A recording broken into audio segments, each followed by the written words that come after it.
Welcome to qiphyedu. Today I'll be looking at economics, A2 level, paper 31, October-November 2023. Alright, let's start. So for the first question, it says, economists normally assume that the marginal utility from consuming additional goods is positive and diminishing. And what is the effect on total satisfaction of consuming extra units of the good? Okay, so the definition of diminishing means it's decreasing. Okay, so it's decreasing. It is positive, meaning that the number itself is still more than zero, but then the value itself will drop with each additional good consumed. For example, let's say if I were to eat one bar of chocolate, I probably will get a marginal utility of 60. But then if I consume the second bar of chocolate, my marginal utility will be 50. The reason for that being, when you decide to consume something that you haven't consumed in some time, you'll feel satisfied because you like that thing, but you haven't had it for quite some time. You crave that food. But then if you start to eat more and more and more, you'll start to feel like you are eating the same thing over and over again, and then you'll feel less satisfied, and then you'll eventually stop eating it, probably because of a few reasons. For example, one, you're full. Second, you just don't feel like eating it anymore. So because you at the beginning have a big appetite, but then at the end you don't have one, because of that, right, it can be used to explain the fact that your marginal utility decreases when you consume additional units of the good. Okay, so marginal utility would be the additional satisfaction, which is the definition itself is additional satisfaction gained from consuming additional good. And then what would be the effect here? So you can see there are four options and all mention total satisfaction. Total satisfaction here will be total utility. It means total utility. So here we'll look at which one will be the correct one. A says total satisfaction falls at a decreasing rate.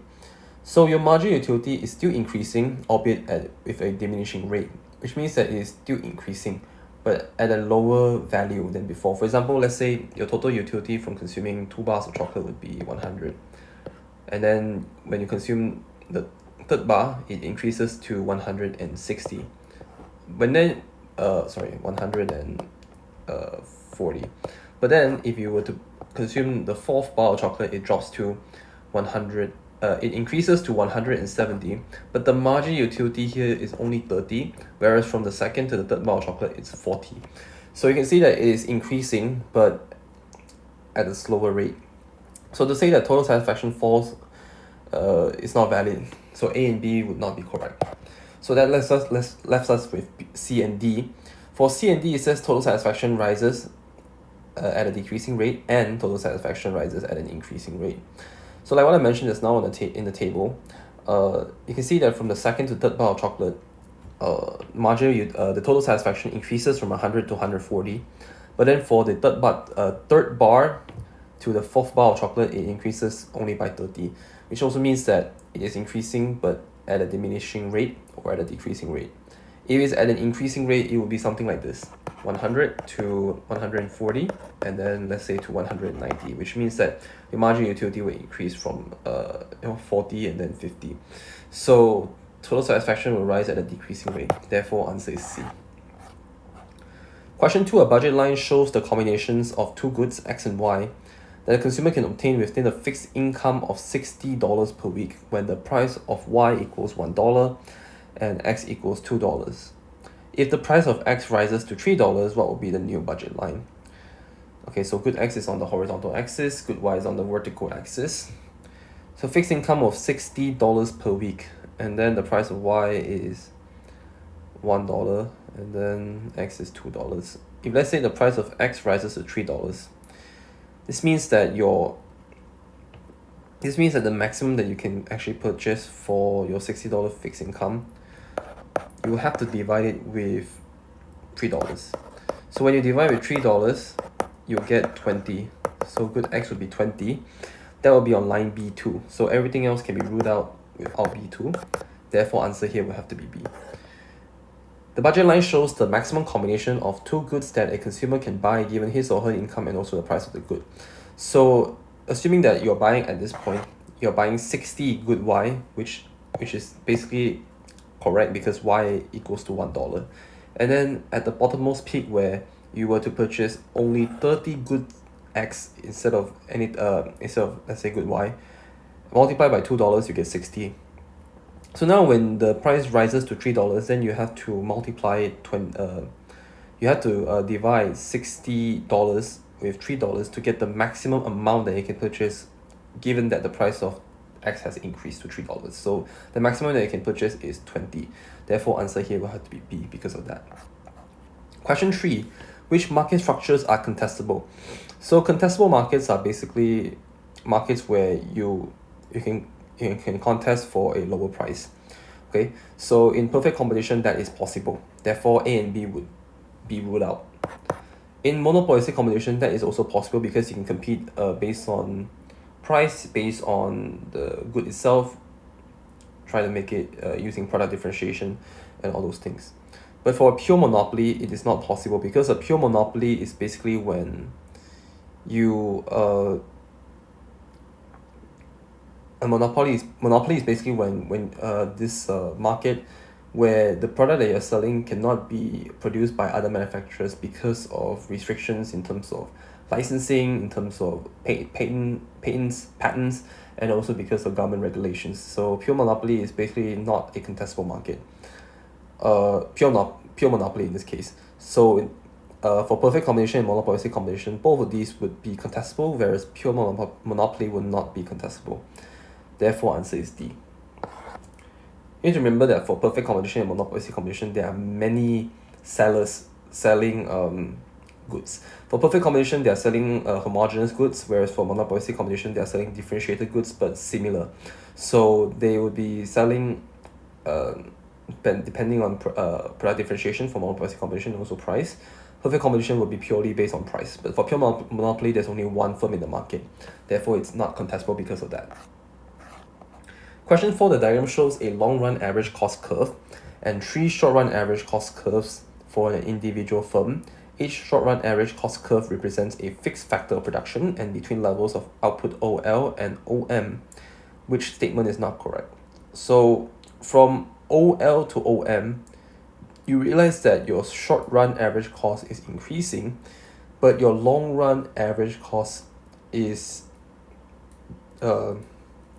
decreasing. So in this case, right, if it's in the long run, the long-run average cost is decreasing. So for A, it says average fixed costs are falling. This is correct because in terms of long-run average cost, that is true. B, it says that economies of scale are being experienced, which is correct because in the long run, when you produce more of the same product, you see that your cost is decreasing, and then because of that, your economies of scale are being experienced. C, it says the law of diminishing returns is operative, which in this case is true. But then to say that there are decreasing returns to scale is not correct because decreasing returns to scale means that the things that you're getting is lesser. But then here, obviously we are seeing a higher return to scale because of lower cost and higher output. Therefore, D is not the correct answer. Everything else on everything else here, which are the 3 choices above, which are A, B, and C, they are all correct. A, you can see that for long run average cost is decreasing. B, it says economies of scale are being experienced, which is correct because the costs are falling and the output is increasing. And then for C, you can see that law of diminishing returns is operative because of the fact that when you try to increase your output in the short run, the cost increases. Okay, so that's why D is not the correct answer. Question 5, which combination of reactions by rivals results in a kinked demand curve for an oligopoly when a price is changed? So here we look at which combination of reactions by rivals resulted in kinked demand curve for an oligopoly. So for a kinked demand curve, it looks something like this. If you try to increase the price above a certain spectrum, your demand for that good will be elastic. But then when you try to decrease it all the way down to a certain point, it will also become elastic. In the middle, it's inelastic. So here, right, if you were to increase your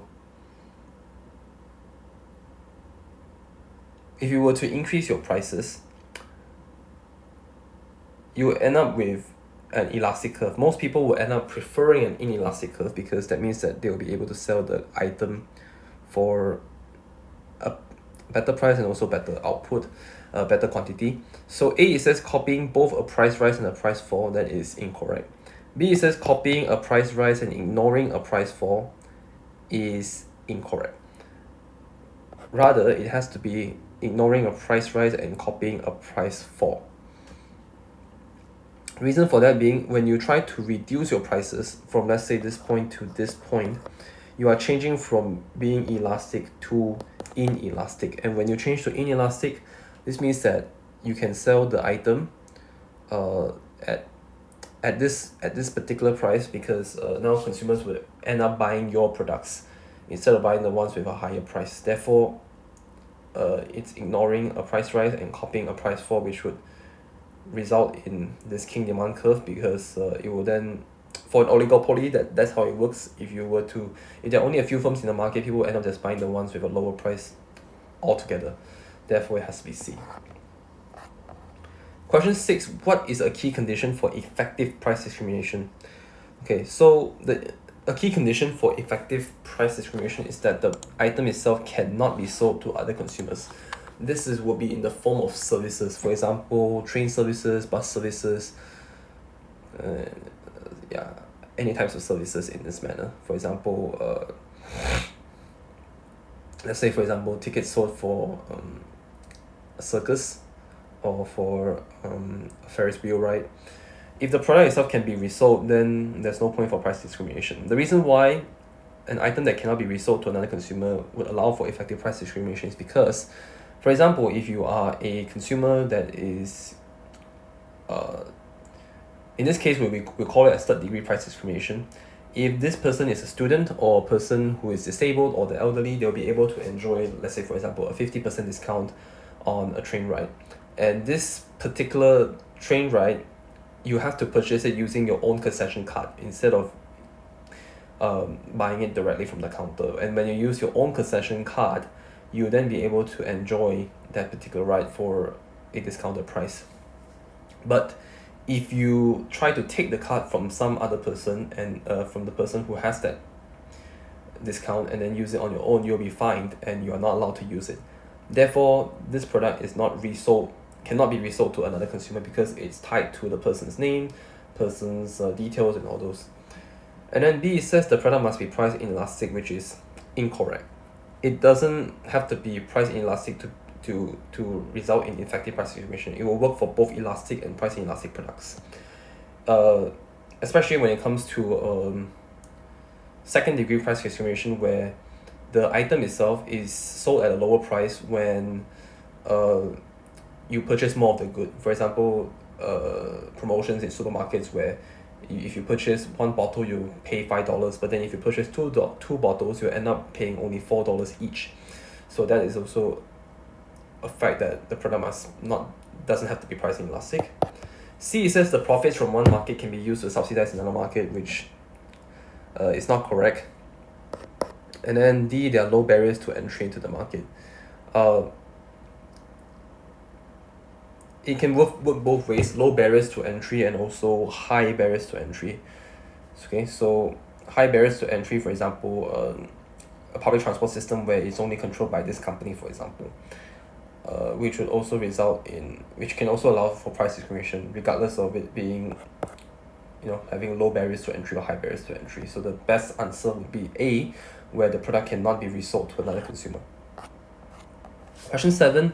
Which combination of cost conditions is most likely to act as a barrier to entry to a new firm wanting to join an industry? So new firm basically means smaller firms. So fixed costs would then, if as a barrier to entry, the fixed costs would have to be high. So C and D is ruled out. And then the minimum efficient scales of firm in the industry would have to be where the output is high. You need to produce this particular output in order to be at the minimum efficient scale, which not all companies can do because of limited capital.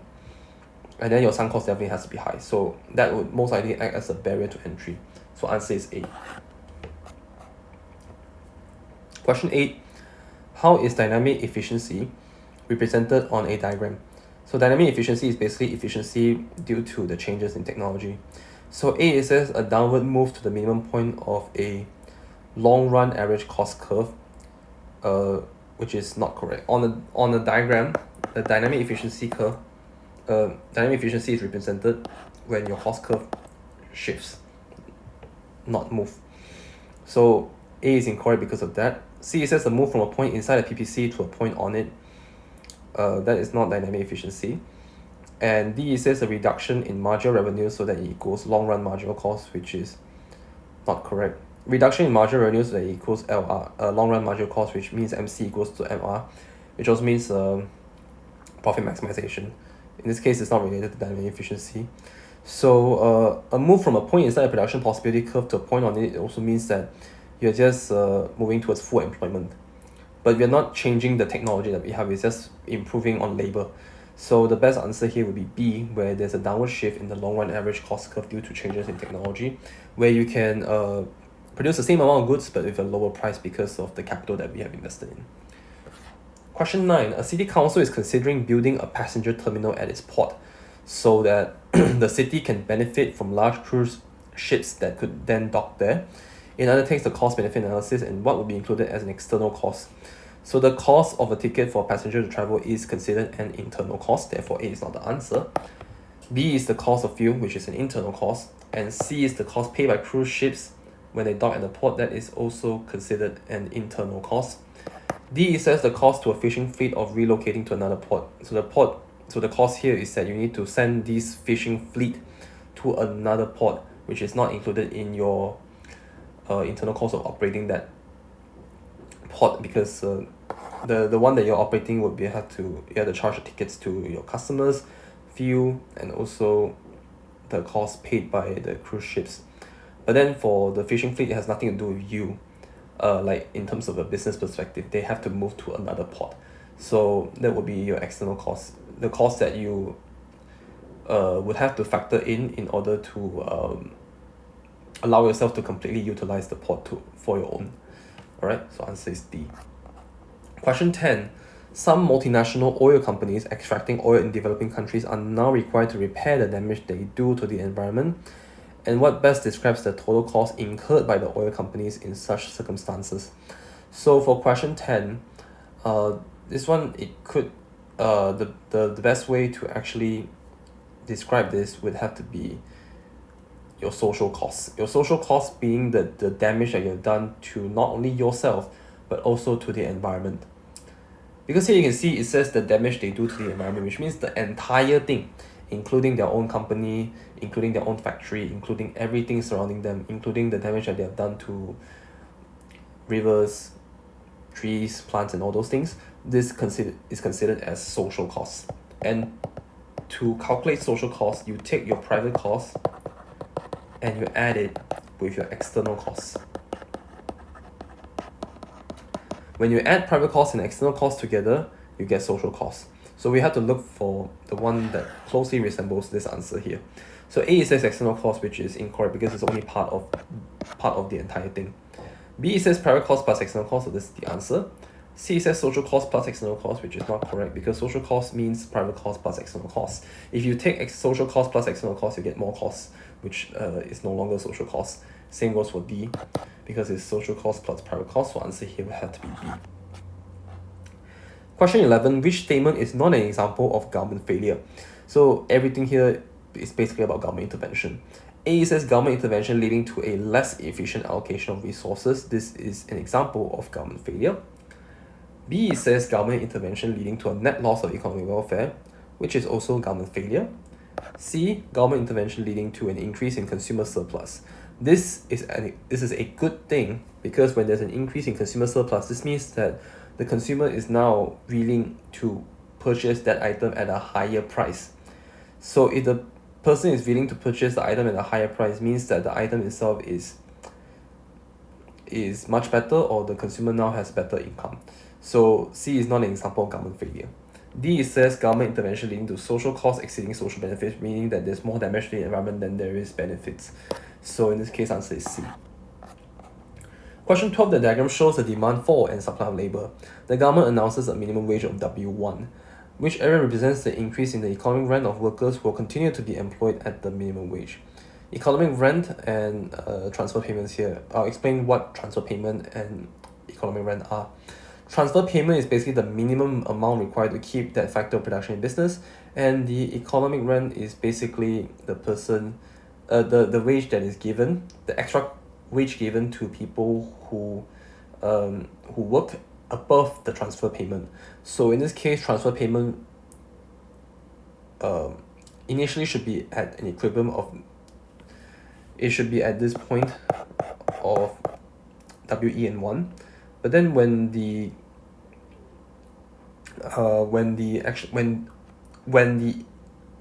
minimum wage is now set at W1, this means that the equivalent point, not the equivalent point, but then now the quantity of labor would then have to decrease from N1 to N2 to accommodate for that minimum wage. So it will be at this position now. So initially the economic rent should be Y plus Z. Now the increase in the economic rent would be instead of Y and Z, now it increases from WE to W1, which also means that X would now be in the equation. So the increase in economic rent would be X, so answer is A. Question 13, a firm is faced with a shortage of labor. It decides to introduce its own training scheme for school leavers, and which effect is this most likely to have on the firm? So a firm is now faced with shortage of labor, and then now it's introducing its training scheme for school leavers, which will result in an increase in labor. So A, says a decrease in number of workers and employees, which is obviously incorrect, because with a shortage of labor and then with its own training scheme, it will increase labor. B, says a decreased productivity, it will increase productivity because of training, so B is incorrect. C, says an increase in the geographical mobility of its labor, which is incorrect. And D, says a shift of the supply curve for its labor to the right. So this would result in an increase in labor because of the training scheme for school leavers. So A, B, and C are incorrect, because A, B means there will be a decrease when there is going to be an increase. And C, says geographical mobility, which is incorrect because it already says school leavers, so people who are housed in almost the same city. Question 14, what is likely to result if a government introduces a new regressive tax? So regressive tax meaning like in goods and service tax, which also means that everyone will be bearing the cost. People who have a lower salary will then incur a higher percentage of this. So A, says aggregate demand will increase, which is incorrect, it will decrease. B, says employment opportunities will increase, it will decrease. C, says income equality will improve, which is not correct. And D, says tax revenue will increase, which is correct. Now, aggregate demand will not increase because, like what I mentioned just now, people who are in the lower income bracket, they will not be able to purchase more of the same good. Because of the fact that there's a regressive tax combined with that good together, this means that the consumers in the lower income bracket will end up having to buy less of the same product because they are unable to afford it due to the regressive tax. In this case would be your goods and service tax. And B, it says employment opportunities will increase, which is not correct because it will decrease. This is because of the fact that there's a decrease in aggregate demand for the good, and this will also result in the fact that the item itself is less catered to for people, so that manufacturers will end up not actually supplying more of the goods, so that means labor will decrease. Labor opportunities will decrease. And C, says income equality will improve, which is not correct because income inequality will improve.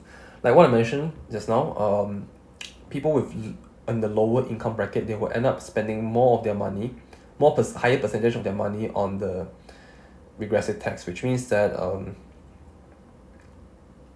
they'll become poorer and poorer because of this tax, whereas people who are in the higher income bracket, they won't be facing that much of an issue because the percentage of the regressive tax is actually a very small percentage of their total income.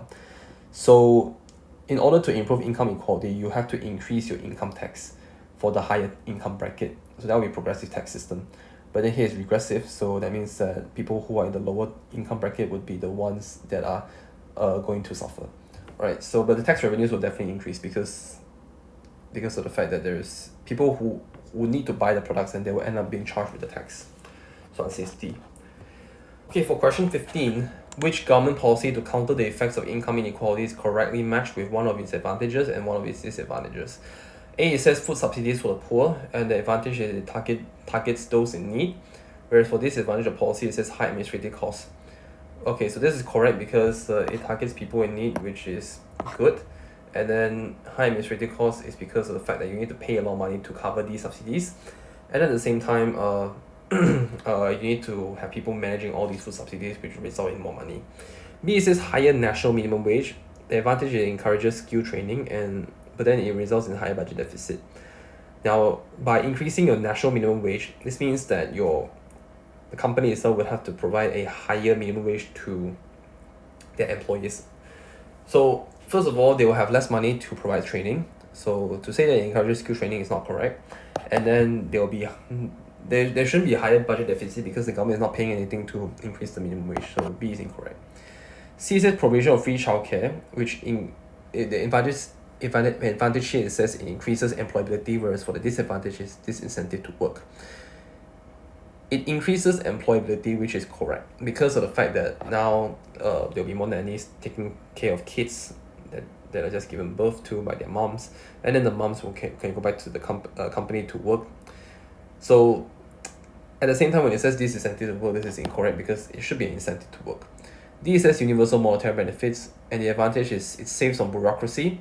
The disadvantage is that it reduces labor mobility. It saves on bureaucracy. This particular answer is incorrect because universal monetary benefits have to be managed by the government, and so to say that it saves on bureaucracy is incorrect. And then reduced labor mobility is it has nothing to do with the universal monetary benefits because you get the benefits, everyone gets the benefits, so the labor mobility will not be reduced. They will probably still be moving around to find jobs for employment. So D is incorrect. So answer here would have to be A. And then for question 16, under which circumstances will a subsidy from the government be most beneficial if there are externalities from producing good X? So the externality itself would have to be positive, and the price elasticity must be elastic. So the externality caused by good X should be positive because first of all, it's subsidized by the government, so it has to be positive externalities. The price elasticity of demand itself should also be elastic, so that the quantity itself would increase more compared to inelastic demand. Therefore, answer is D. Question 17, what might decrease if a closed economy of a government sector decides to allow international trade? So if a government with a closed economy of government sector now allows for international trade, we'll look at the four options and see which one will decrease. A, it says components of aggregate expenditure, which is incorrect. B, it says number of injections into the circular flow of income, which is incorrect. And then for C, it says number of leakages from the circular flow of income would decrease, which is incorrect. Whereas D, it should be correct, which is value of the economy's multiplier. Now A, components of aggregate expenditure would increase because you now have an additional X minus N, which is net exports. The number of injections would not decrease, rather it will increase. And then the number of leakages would now increase as well, because now you're also spending more on imported goods. Now the value of the economy's multiplier would decrease because your investments would then affect your aggregate expenditure. So in that case, right, your value of the economy's multiplier would decrease, because now you have to factor in the additional marginal propensity to import into your multiplier. So value of the economic multiplier will now decrease because of that additional component. Question 18, the diagram shows a closed economy in which the full employment level of income is YF. Which distance measures the deflationary gap? The deflationary gap would have to be between the top and the bottom vertically. So the deflationary gap would be when the full employment level is actually at YF, the consumption is at L, the aggregate demand is at K. So the distance here would have to be between the full employment level and also the aggregate demand. In this case would be J and K, so the answer is A. The reason why it's not J and L is because consumption is just one component of the entire aggregate demand. So we are now looking at total aggregate demand, which is at AD, which is on the AD curve, and then also at the full employment curve, which is at J. So here will be JK. And then, so that would be how you calculate the deflationary gap. If the aggregate demand curve is higher than this line itself, then you'll result in an inflationary gap, because that means your aggregate demand is more than the full employment level. Question 19, which policy to counter climate change is considered to be regulatory rather than market-based? So A says the introduction of carbon taxes. This is market-based. B says the operation of tradable pollution permits. This is also market-based. C says provincial government subsidies. This is not a regulation. Rather, if you see here, it says something like emission standards or anything related to standards, that would have to be regulatory. So answer is D.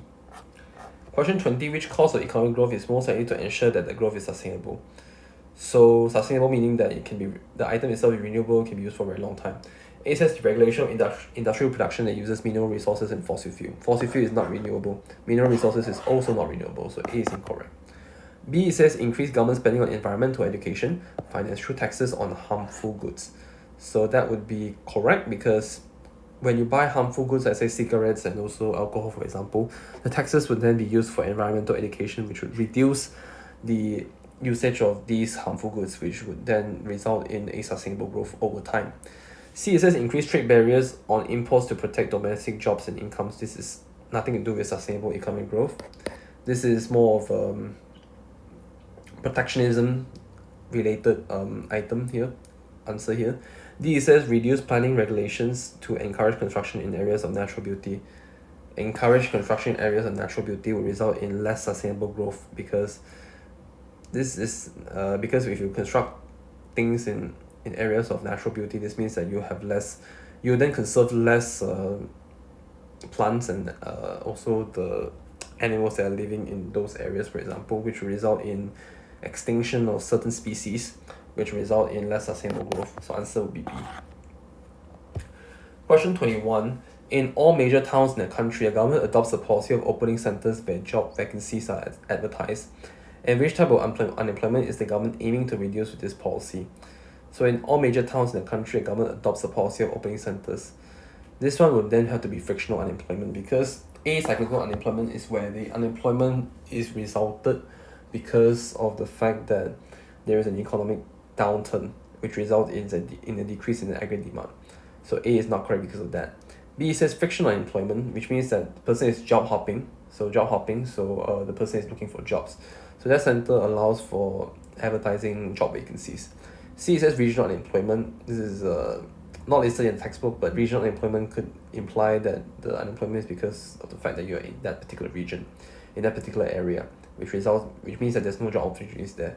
So it's not question 20. That's not the answer, because you can see the government is adopting a policy of opening centers where the job vacancies are advertised, which means that those jobs do exist. D says seasonal employment, which means that you're unemployed depending on the season. Let's say for this particular season, you're not able to catch fish, for example. So this has nothing to do with job vacancies. So answer is B. Question 22. What is the basic assumption underlying the accelerator theory? So the basic assumption underlying the accelerator theory will have to be the fact that investment depends on the rate of change in your national income. So answer is C. So it will look something like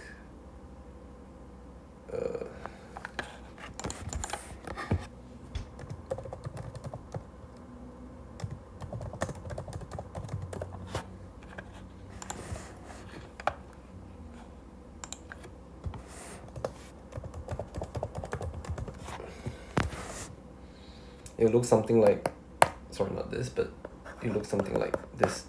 The changes on investment is determined by the change in your consumption, which also means your national income. So changes in investment is depends on your changes in the national income. Then the change in investment would then result in the investment that you have at the moment. Alright, so for question 23, what shows the correct outcome for the policy option? So A, it says depreciation of the exchange rate. It encourages more exports, which also means greater employment. Depreciation of exchange rate encourages more exports. It will make the item more much cheaper, which is correct. B, it says higher interest rate, which attracts hot money inflows and is an incentive for more consumer spending. It's not an incentive for more consumer spending, it's more of a consumer saving. C, it says decreased government spending, more workers will be employed and more imports will be bought. Decreased government spending will result in a decrease in employees being employed, and then there'll be less imports that will be purchased because of the decrease in that spending. D, it says reduction in income taxes would increase consumer spending, but reduction in income taxes would increase consumer spending, but it doesn't necessarily mean that there will be increased demand for exports, because the reduction in income taxes means that you can buy more of that item, but then that doesn't apply to people outside of your country. This applies to you yourself in that country, so that's why it's not related. So answer here would be A. Question 24, the Laffer curve shows expected tax revenues at different tax rates.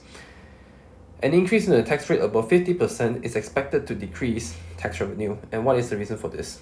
So above 50%, you'll see the tax revenue decrease because it will result in a lesser incentive for people to work. So A, it says decrease incentive for immigration, which is not correct. B says decrease incentive for tax evasion, which is incorrect. C says increase incentive for people to work. If it's increased incentive for people to work, then your tax revenue will increase, but then here it doesn't. So it has to be D, increase incentive for people to work fewer hours, because because of the fact that your tax revenue now decreases, this means that people are working lesser hours to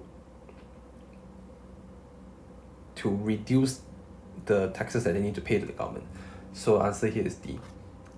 Question 25, a government wishes to improve the income distribution between the richest and poorest in society. It introduces means-tested benefits for workers on low income. To pay for this, income tax rates for the highest paid will increase. And what is the most significant strength and weakness of this policy approach? So A, it says benefits are only given to those in need, and it says poor non-workers will be no better off. Okay, so let's read the question again. The government wishes to improve income distribution. It introduced means-tested benefits for workers on low incomes. And then to pay for this, income tax rates for highest pay will increase. So benefits are only given to those in need, which is correct. And non-workers will be no better off, which is correct. Because here it says workers on low income, meaning people who are working. B, it says intergenerational equity is improved. And it says tax avoidance is most likely, which is incorrect because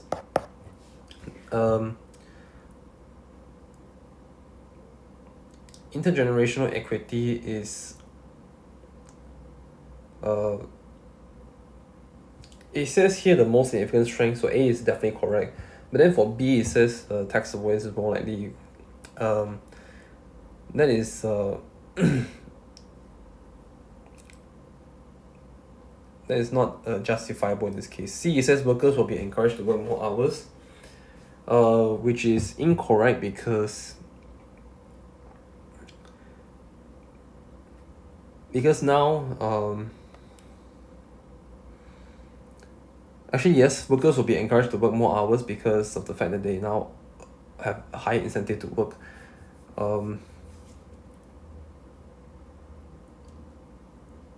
And then they will now earn more money.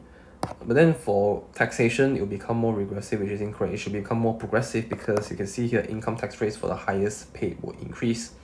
And D says the policy approach will be efficient to operate, which is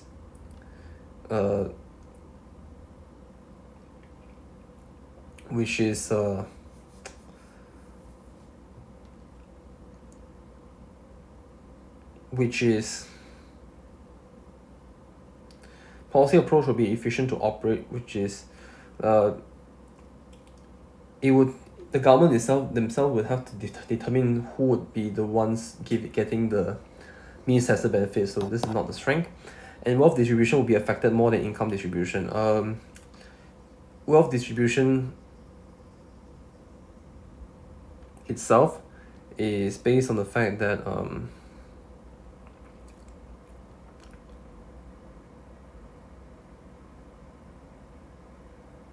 income distribution would be affected more than wealth distribution here, so this is not the answer. The answer here would have to be A.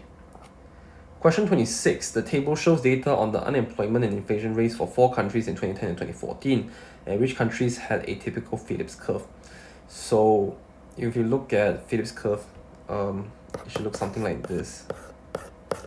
Alright, so then for Australia and Japan, that would be, when you can see here, the unemployment rate now increases from 5.2 to 6.1, and your inflation rate drops.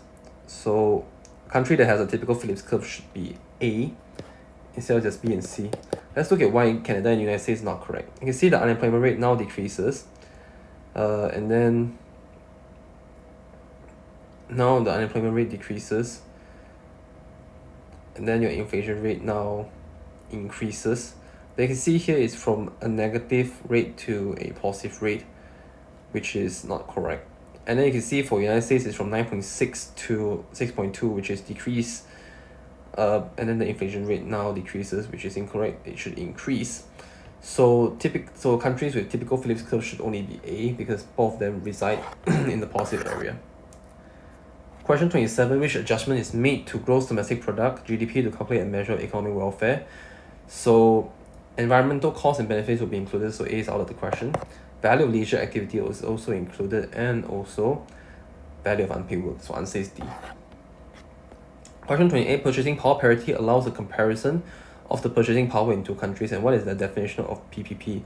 So it's basically the quantity of currency required to purchase the same basket of goods in both countries, so answer is B. So A, C, and D are not correct. You can see A says the amount of domestic currency needed to purchase a unit of foreign currency. This one is exchange rate. So C says the quantity of goods and services that can be purchased by a person on the average income. If it's the maximum quantity of goods and services, this would be budget line. D says the value of expenditure by household goods and services in a country. This is not purchasing power parity. It's like the same item, but then depending on the quantity of currency required. So D is not the answer. Answer is B. Question 29. A Lorenz curve measures the income distribution in a country. The further the Lorenz curve is from the line of absolute equality, the greater the level of inequality, and what is the value of the Gini coefficient when the Lorenz curve is at line 2. So for line 2, you're going to take the entire thing, dividing the total area. So for question 29, it should be F plus G, which is this entire thing, because we're now in line 2, dividing the entire thing with this entire triangle, which is F plus G plus H. So an answer is B. Question 13. The turning point on the Kuznets curve for income inequality has been estimated to be in the region of $10,500 US. For a country that has a GDP per capita of $8,000, what is most likely? So income inequality is at the range of 10,500, but then the country has a GDP per capita of 8,000. So A says a reduction in GDP per capita will have no effect, which is incorrect. And then B says a reduction in GDP per capita will increase income inequality, which is incorrect. A reduction in GDP per capita would result in improved income equality. And C says an increase in GDP per capita will have no effect on income equality, which is incorrect. And D says an increase in GDP per capita will increase income inequality. So the Kuznets curve looks like this. It's the same. It's like the